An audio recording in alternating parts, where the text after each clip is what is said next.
చింత చెట్టు చిలకలతోటి ఏమని పలికింది?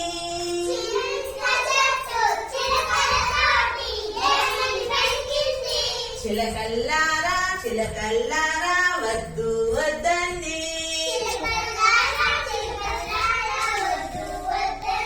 కొబ్బరి చెట్టు చిలకలతోటి ఏమని పలికింది?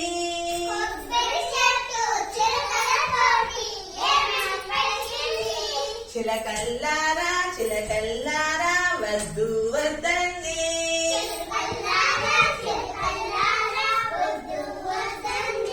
జామ చెట్టు చిలకలతోటి